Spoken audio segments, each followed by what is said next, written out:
buenos días. Gracias por continuarse informando con Radio... Uy, no es así la cosa. Segundito. Muy buenos días. Segundito. Estamos... Muy buenos días. Gracias por continuar en sintonía de su canal en YouTube One World. Esta mañana vamos a conversar con el doctor Ángel Ibarra, médico y también ambientalista. Vamos a hablar para aportar más opiniones sobre la emergencia sanitaria que aqueja al mundo y por supuesto a nuestro país, El Salvador. Doctor Ángel Ibarra, muy buenos días. Muy buenos días, Guido. Me agrada saludarte. He conocido que sos precandidato y te deseo muchos éxitos en esta nueva fase política en la que estás entrando. Muchas gracias, doctor. Creo que después de varios meses en que iniciara las afectaciones por el COVID-19, ya es tiempo de hacer un balance de todas las cosas acertadas que se han hecho, pero también de aquellos aspectos que realmente no han ido acordes a realidad sobre cómo toda una comunidad debe ser tomada en cuenta para que a través de sus aportes se ayude a la contención. Doctor, ¿cuál es el balance que usted hace en primer lugar del tratamiento que se ha dado a la emergencia sanitaria en nuestro país, El Salvador? Bueno, Guido, pues gracias por la oportunidad, como te decía. El tratamiento con el cual el país ha enfrentado la pandemia de la COVID tiene claros y oscuros, ¿verdad? Y yo quisiera empezar señalando, como tú dices, los elementos que creo que han sido acertados y después hacer algunas valoraciones críticas y propuestas. Primero, creo que fueron acertadas las medidas que se tomó el presidente inicialmente cuando cierra las fronteras, llama a una cuarentena después de haber aparecido en los primeros casos aquí en El Salvador, favorece a la población dándole condiciones, $300 a más de 1 millón de gente para que pudieran tener recursos para sobrevivir esta fase, ¿verdad? Y además que tomó la iniciativa para darle seguimiento a esto. Sin embargo, la ejecución de estas medidas empiezan a tener errores garrafales. En primer lugar, se le dio un abordaje muy burdo al tema de los centros de contención, a donde se llevaba a la gente que tenía que hacer cuarentena. El caso de las primeras semanas en Jiquilisco, y eran centros más bien de contagio. Ahí se contagió mucha gente. Pero además, como esta ha sido una pandemia atípica en El Salvador, porque los primeros enfermos, no vinieron de los sectores más desposeídos, de los pobres, sino que la pandemia en El Salvador vino por avión. La presión que las capas medias, sectores que no son los más desposeídos, que venían en avión y que lo llevaban a esos tumultos que habían organizado como Jiquilisco, hizo que se mejoraran las condiciones y que esta gente fuera llevada a hoteles.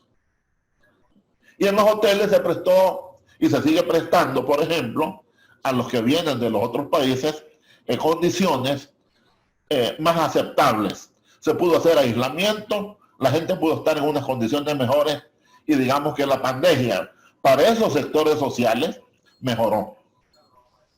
Pero ese breve espacio en que la pandemia afectó a sectores que no son los más pobres, empezó a igualarse y la gente que era retenida porque salía de la casa porque no le tocaba ese día, porque no tenía el DUI, porque no tenía la carta de referencia y lo demás, era llevada, no a hoteles, no a aislamientos, que era llevada al gimnasio, a la casa de los deportistas aquí por la Sacamil, a iglesias como la del hermano Toby, y fueron llevadas a centros de concentración sin ninguna medida, habiendo entonces ya en la misma cuarentena obligatoria dos tipos de cuarentenados: los pobres contaminándose, los pobres sin ningún tipo de asesoría sanitaria. ¿Recuerda usted las protestas que hizo la gente que estaba en el gimnasio aquí en la Flor Blanca? Las protestas que hicieron la gente que estaba aquí en la iglesia del pastor Toby, las protestas que hizo la gente de la ciudad deportiva y lo demás. Empezó a diferenciarse y empezó a ver ya la diferenciación clasista que tiene nuestra sociedad. Albergados de primera y de segunda y albergados de última categoría.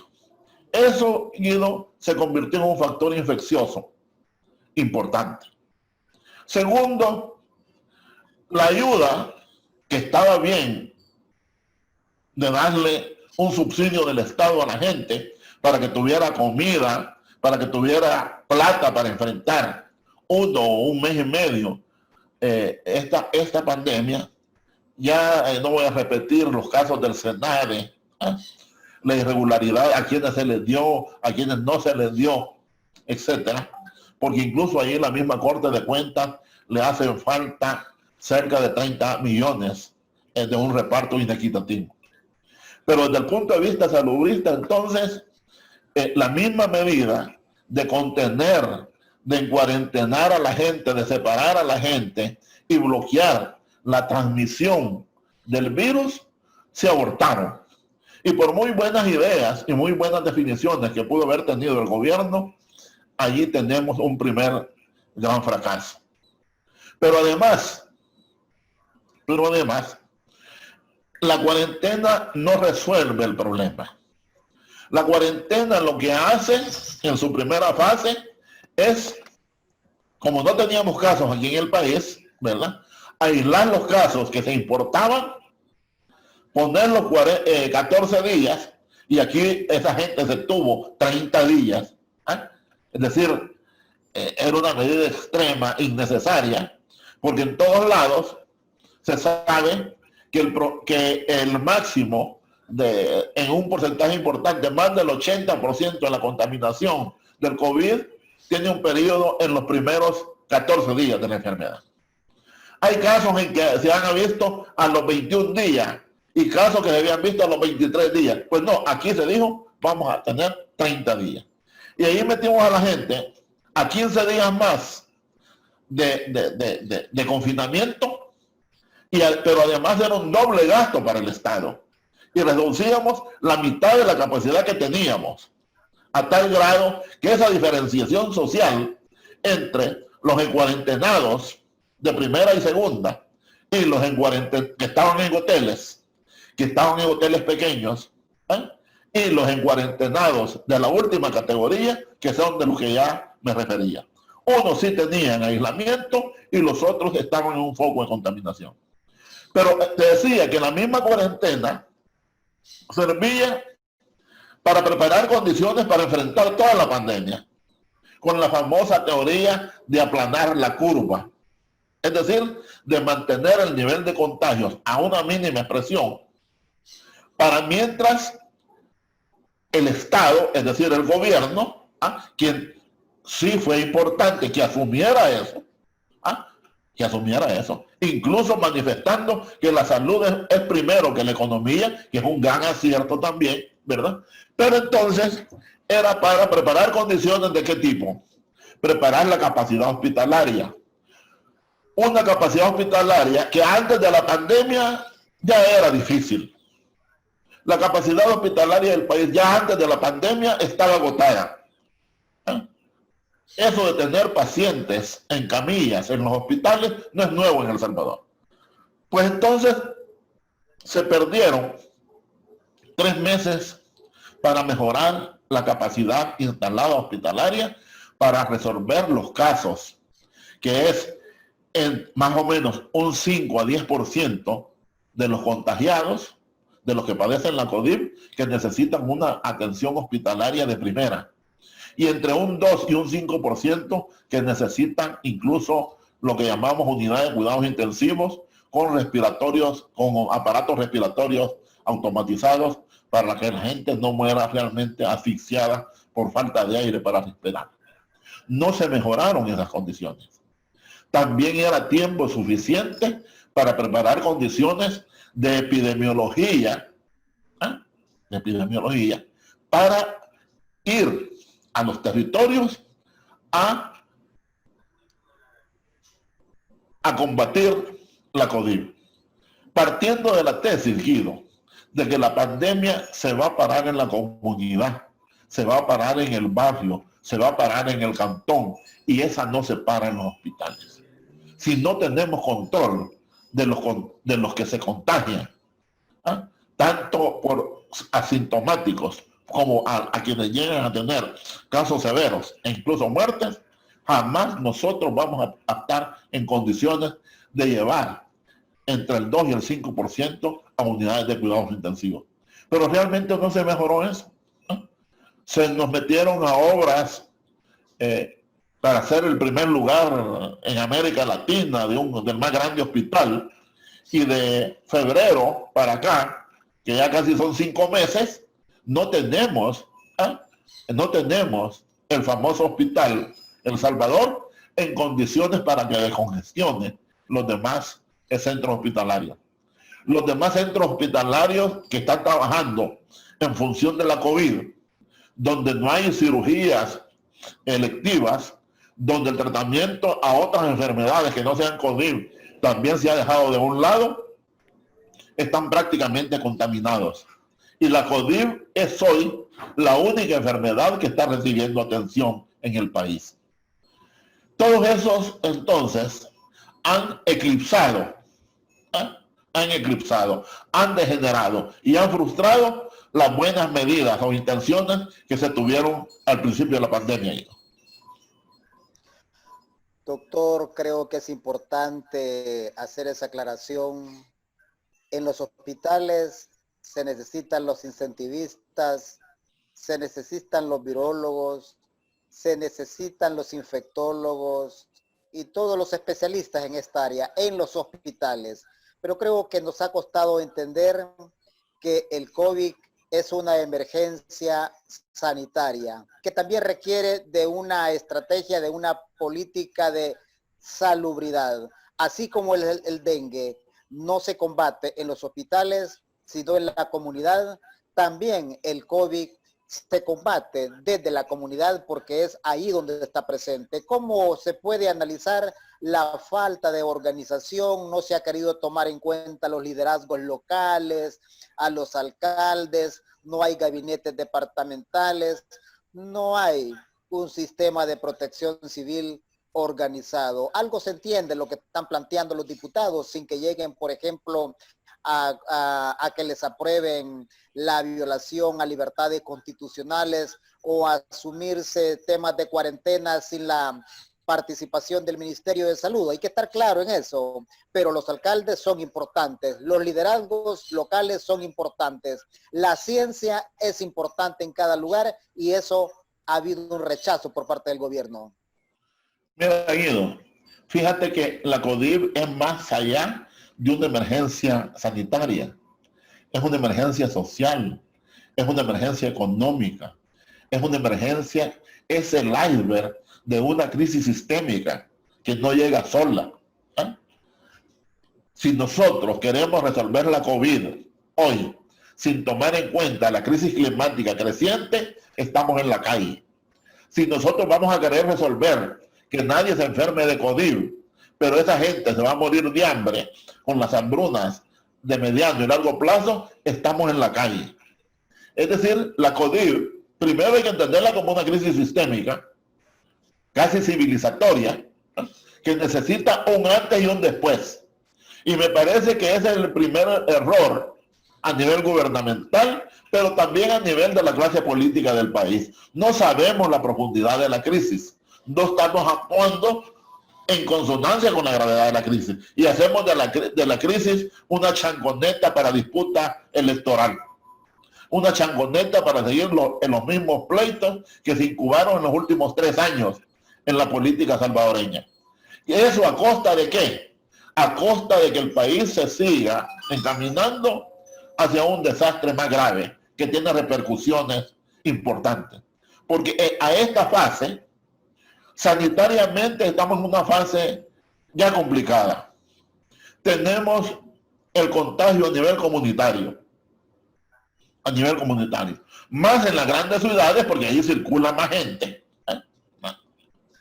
Y donde es más difícil tener la distancia social, es más difícil tener las medidas sanitarias, porque hay un gran contingente de gente que no tiene agua de buena calidad para estarse lavando las manos. No tiene en su casa, ¿verdad?, las condiciones para distanciarse a 1 metro, 1,5 metros del otro, porque en una casa pequeña, si es que tienen casa, viven 6, viven 8 gente. Entonces, esos factores sociales te determinan en la naturaleza de la crisis. Porque fíjate que el virus no es el principal enemigo. Si el virus no hay que combatirlo, al virus no hay que matarlo, porque el virus no tiene vida. No sé si me explico. Y la mutación de unos animales al ser humano es una situación más o menos natural. El problema es que nosotros movilizamos al virus. El problema es que nosotros nos hemos metido al hábitat del virus. Si nosotros pudiéramos estar todos a una distancia de 2 metros, con una cuarentena de 14 días, y eso fuera a nivel de todo el país, y evitáramos los contagios del exterior, eso se termina. Pero ¿cómo vamos a poder hacer hoy, después de 4 meses casi fallidos, una cuarentena de verdad, como si las cuarentenas que hemos hecho, casi por más de 2 meses y medio, hubieran sido de mentiras?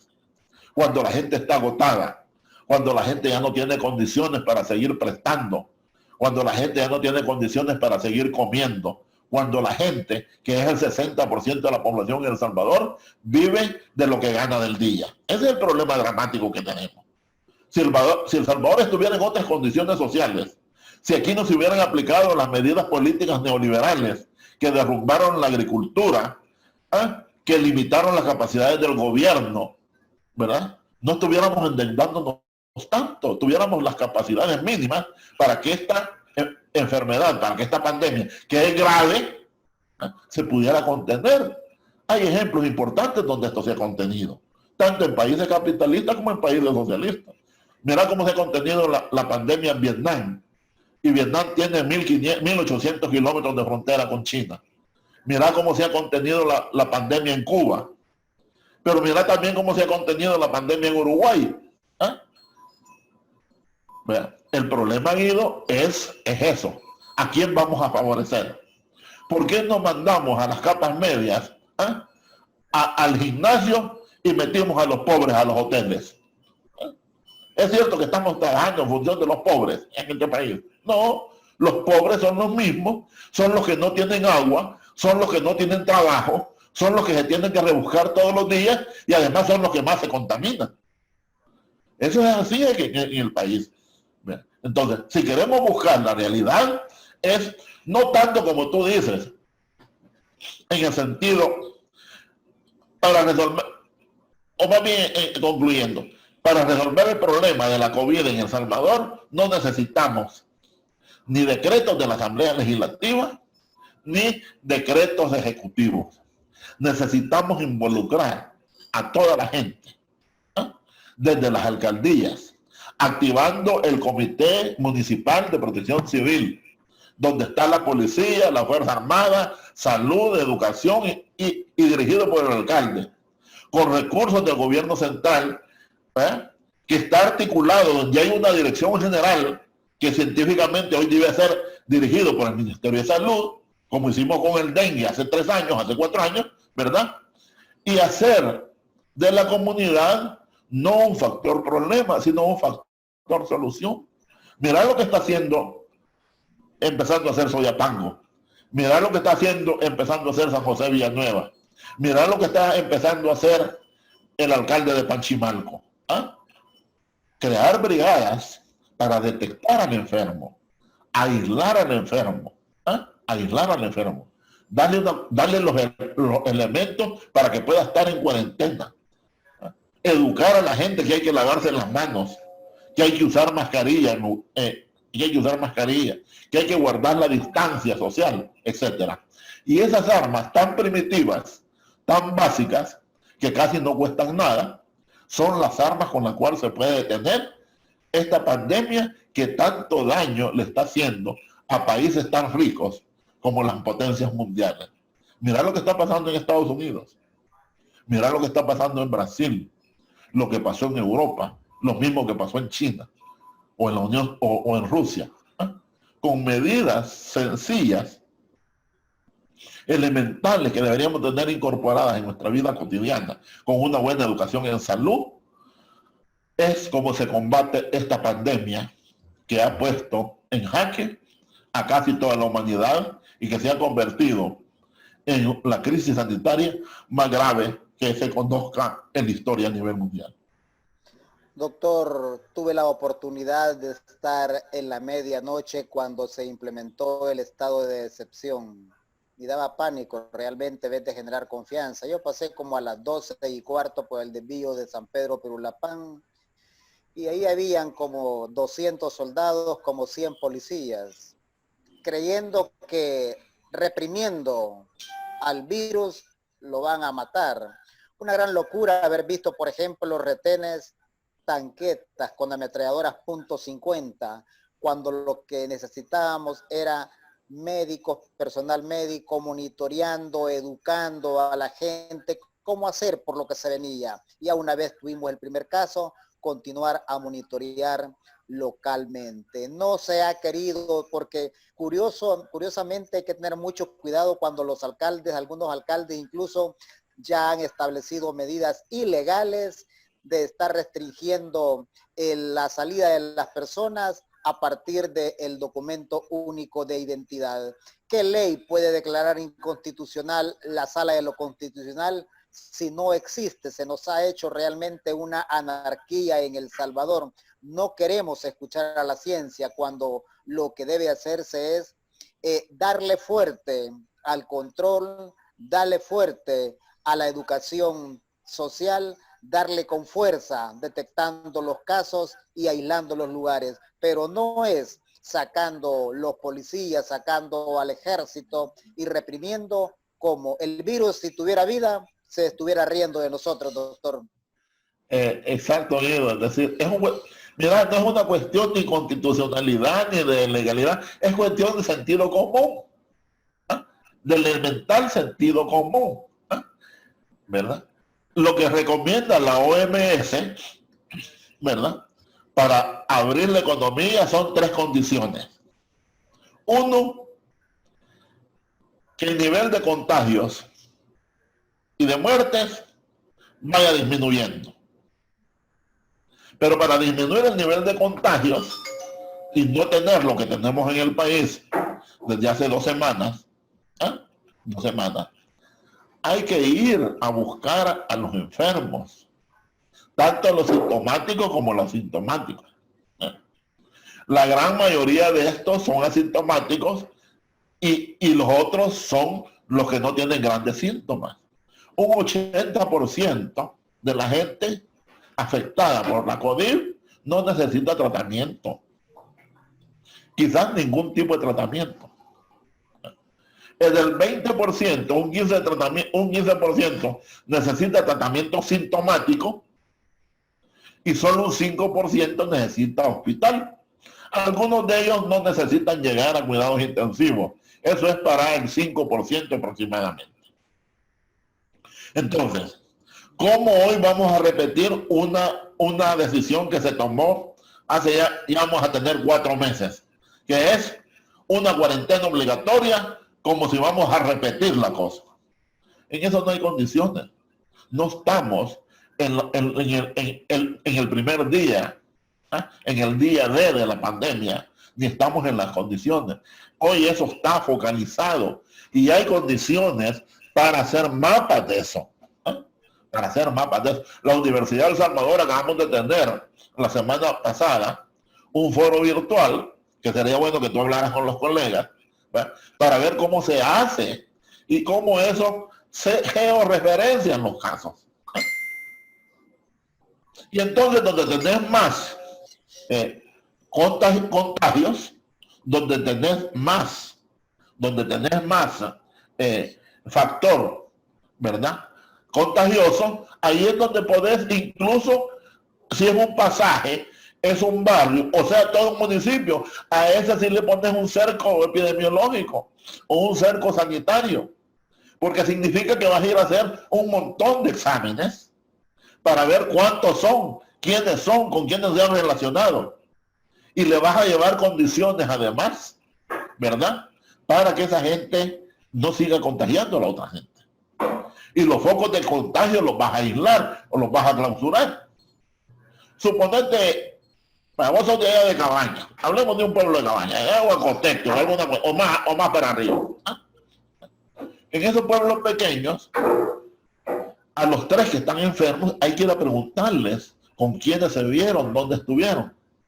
Y fíjate que si de los 3 se dicen que los 3 fueron a comprar tortillas a la misma señora que vende las tortillas, vos podés intuir de que el foco de contagio es donde se venden las tortillas. A esa gente que vende tortillas tenés que ir a hacerle pruebas. No sé si me explico. Y todos los que llegaron ese día, o total que se hace una red, no de arriba para abajo, eso no funciona en salud pública, sino que de abajo para arriba. ¿Entendés? Desde lo local, desde los comunitarios, desde el barrio, desde la colonia, desde el municipio, desde el departamento, se construye. Pero para eso que tenés que darles educación a la gente. Tenés que organizar brigadas municipales y ahí se juega un papel importante el tema del alcalde, independientemente de qué partido sea. De los 2 que te estoy hablando, que los conozco porque se ha divulgado, son los esfuerzos iniciales del San José Villanueva, que creo que ahí gobierna Arena, y en Soyapango, que creo que ahí también gobierna Arena. Pero también hemos hablado con el alcalde de Panchimalco, que ahí gobierna el FMLN, con interés de que los municipales se metan en serio, no a hacer politiquería, sino que a salvar vidas, a prevenir. Y yo estoy de acuerdo contigo, donde digamos, los que necesitan UCI, los que necesitan un tratamiento médico especializado, ok, ahí están los hospitales del gobierno. Pero las medidas de prevención, las medidas de educación comunitaria, usar la nueva tecnología, redes sociales y la nueva ciencia de información y comunicación, eso que sea a nivel municipal, coordinado siempre por el Sistema Nacional de Protección Civil. Doctor, el tiempo se nos está terminando. Creo que todo el mundo debe entender la apuesta de la política nacional del gobierno, dirigida por el gobierno, tiene que ser evitar que la gente llegue a los hospitales en la medida que se haga un buen trabajo a nivel local. Hay que exigirle más al gobierno, hay que exigir más participación a los científicos, a los académicos, pero ¿qué es lo que debe de exigirle también a la comunidad? No que se quede encerrado el 100%, sino que realmente los cuidados que debe de tener en su casa, porque yo estoy seguro que hay lugares en donde las medidas de seguridad son más efectivas que en los hospitales. Uno puede observar todo el protocolo que tienen algunas casas y eso hay que reconocerlo. Sí, pero todo, es decir, frente a una problemática con la que tenemos ido, no tenemos que excluir que la gente participe. Cuando la gente común y corriente ve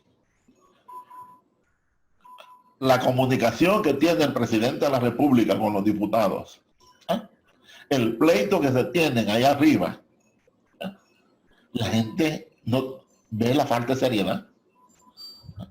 Nosotros necesitamos políticos, gobernantes, diputados, presidentes, ministros, jueces que sean corresponsables, ¿verdad? Y con el ejemplo educar también a la gente. Y la gente ya sabe. Y la gente ya sabe. Si la gente aquí no tuviera educación, por ejemplo, ahorita no hay emergencia. No hay ninguna ley que restrinja la salida. No anda el montón de gente ahí.